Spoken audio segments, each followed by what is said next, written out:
1930 great depression എന്ന് പറയുന്നതാണ് ലോകമാദ്യമായി കണ്ട ഏറ്റവും വലിയ സാമ്പത്തിക തകർച്ച.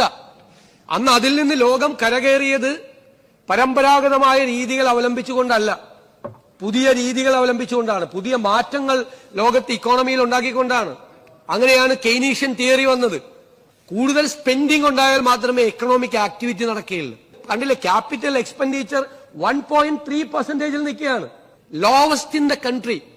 ഏത് ഘട്ടത്തിലേക്കാണ് നമ്മൾ പോകുന്നത് എന്ന് നമ്മൾ അറിയണം. GSDPയും ഡെറ്റും തമ്മിലുള്ള റേഷ്യോ കൂടുകയാണ്. ഇതൊരു അപകടകരമായ സ്ഥിതിയാണ്. രണ്ട് രീതിയാണ് നമ്മുടെ മുമ്പിലുള്ളത്. ഒന്ന്, നമുക്കൊരു നിവൃത്തിയില്ലാതെ ഒന്നും ചെയ്യാൻ പറ്റാത്ത ഒരു ഘട്ടത്തിൽ എത്തി നിൽക്കുമ്പോൾ ഒന്നും ചെയ്യാതെ നിസ്സഹായരായി നിൽക്കേണ്ട ഒരു അവസ്ഥയിലേക്ക് നമ്മൾ എത്തും. അതിനധികം വർഷങ്ങൾ വേണ്ട. വല്ലാതെ വൈകിയെന്ന് ഞാൻ കരുതുന്നില്ല, ഞങ്ങൾ ആരും കരുതുന്നില്ല. പക്ഷേ ഇനിയും വൈകാൻ നമുക്ക് പാടില്ല. അതുകൊണ്ട് നമുക്ക് വേണം, പണമുണ്ടാകണം, ആക്ടിവിറ്റി ഉണ്ടാകണം, ഇക്കണോമിക് ആക്ടിവിറ്റി ഉണ്ടാകണം. അതുകൊണ്ടാണ് ഞങ്ങൾ നേരത്തെ പറഞ്ഞത് റെമിറ്റൻസ് ഇക്കോണമി, അതായിരുന്നു ബാക്ക് ബോൺ എന്ന് അവകാശപ്പെട്ടിരുന്നത്.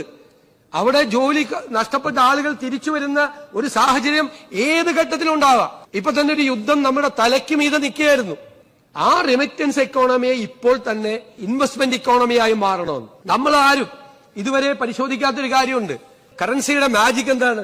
എന്റെ കയ്യിൽ നിന്നും നിങ്ങളുടെ കയ്യിലേക്കും, നിങ്ങളുടെ കയ്യിൽ നിന്നും മൂന്നാമന്റെ കയ്യിലേക്കും, മറ്റുള്ളവരുടെ കയ്യിലേക്കും കൈമാറ്റം ചെയ്യപ്പെടേണ്ട ഒരു വിനിമയ മാധ്യമമാണ് കറൻസി. റെമിറ്റൻസ് എക്കോണമിയെ പറ്റി നമ്മൾ എപ്പോഴും പറയാറുണ്ട്, അവിടെ നിങ്ങളോട് അയക്കുന്ന പണം. നമ്മൾ കേരളം ഇതുവരെ ഞങ്ങൾ പരിശോധിക്കാൻ പോവാണ്. റിവേഴ്സ് റെമിറ്റൻസ് ഉണ്ട് കേരളത്തിൽ, അത്ഭുതപ്പെടുത്തുന്ന തരത്തിൽ. 4 മില്യനും 5 മില്യനും ഇടയിൽ ഇതര സംസ്ഥാനങ്ങളിൽ നിന്നൂടെ ജോലി ചെയ്യുന്നുണ്ട്. സർ, അവര് ആഴ്ചയിൽ ഒരു ദിവസം അവർക്ക് കൂലി കിട്ടുന്നത് ശനിയാഴ്ച. അവര് വളരെ ചെലവ് ചുരുക്കിയാണ് ജീവിക്കുന്നത്. വളരെ കുറച്ച് പൈസ സ്പെൻഡ് ചെയ്യും. ശനിയാഴ്ച പേയ്മെന്റ് കിട്ടിയാൽ ഉടനെ ഗൂഗിൾ പേയിൽ അവർ ഈ പൈസ അയക്കുകയാണ്. സർ, റിവേഴ്സ് റെമിറ്റൻസ് ആയി. ഞാൻ